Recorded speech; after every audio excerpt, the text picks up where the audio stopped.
So, the Mass Effect Legendary Edition. We all know it's coming, May 14th. Now, it's important as a community we learn to manage our expectations and be realistic about what the Mass Effect Legendary Edition is going to be. Let's get into it. Retrospectable. Before we continue, make sure to like the video, subscribe, and stay notified so you never miss a future upload here on Retrospectable. The Mass Effect Legendary Edition was announced on the 7th of November 2020 to commemorate N7 Day. The Mass Effect Legendary Edition is a bundle of the 3 games in the Mass Effect trilogy through one central launcher. Think the way Hitman 3 incorporates Hitman 1 and 2, or how Halo the Master Chief Collection bundles other Halo games into one central hub. The bundle will feature most of the DLC featured in the 3 Mass Effect games, with one of the main exceptions being Pinnacle Station. Now, it turns out that the source code for this DLC is corrupted and it isn't salvageable. Remaking this DLC would cost BioWare at least 6 months and would have to rebuild the DLC from the ground up. We do need to realise that Pinnacle Station and Mass Effect 1 in general was built on an engine that is at least 15 years old. I mean, we can't expect BioWare to,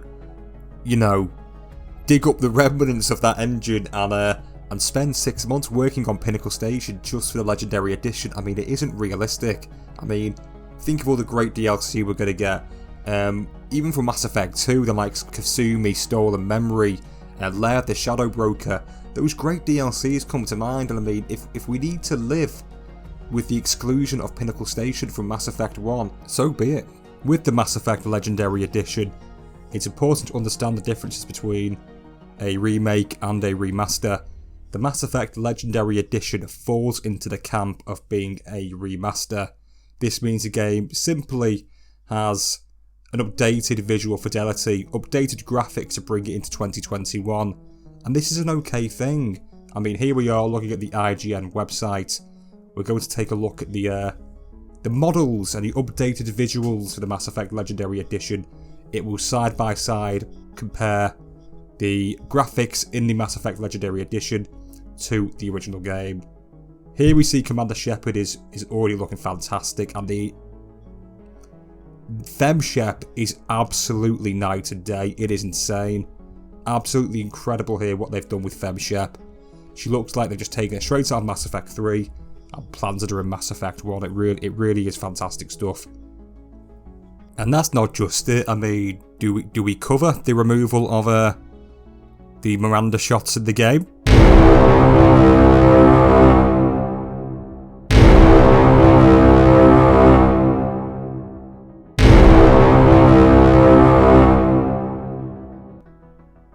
Yeah, let's do it. Oh boy, here we go. So, we can see here an article written by Tom Phillips on Eurogamer, summing up the situation quite nicely of Miranda and her gratuitous shots, as they're being called. So, normally what would happen is you play as Commander Shepard, you'll be in dialogue with Miranda regarding the Reapers, the Collectors, any other situation really at hand, and the camera will just zoom on her arse for no real rhyme or reason. Now, I understand her character is that she was genetically altered and genetically made to be the perfect human, and her looks do play into that character and do feed into her storytelling in that regard. But is there really any need for the camera to always go to her arse? I don't think so.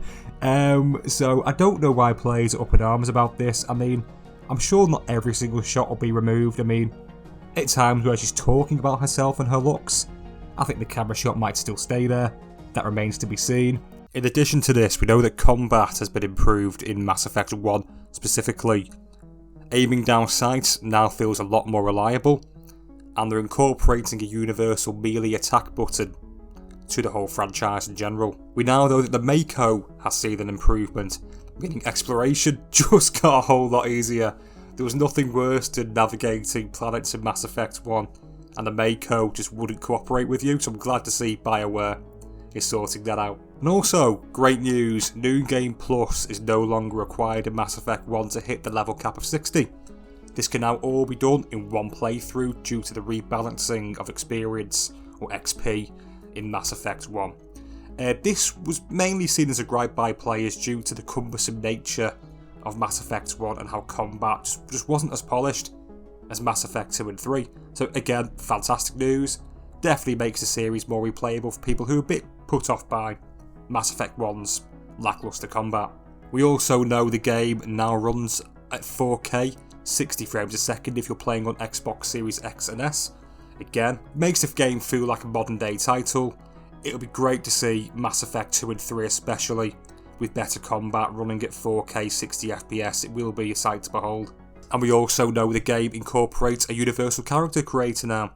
So what that means is, you'll start Mass Effect 1, and you'll be greeted with a character customization suite, just like you would in Mass Effect 3. This fits in with the BioWare ethos of unifying all three games, meaning let's say you jump from Mass Effect 1 to Mass Effect 2, and your Shepard looks immediately different. The hairstyle may have been tweaked because it was different to Mass Effect 1's creation suite.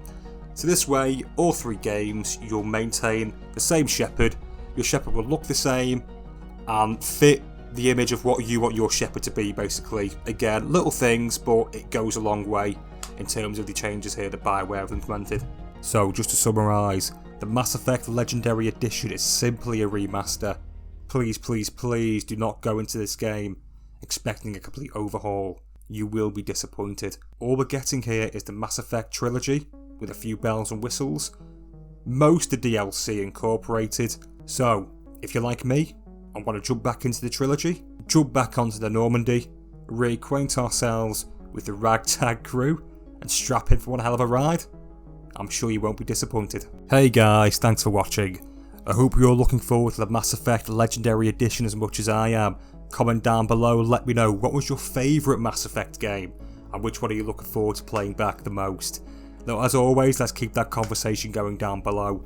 Make sure to like the video, subscribe and stay notified for any future uploads here on Retrospectable. Once again guys, thanks for watching. I'll see you next time.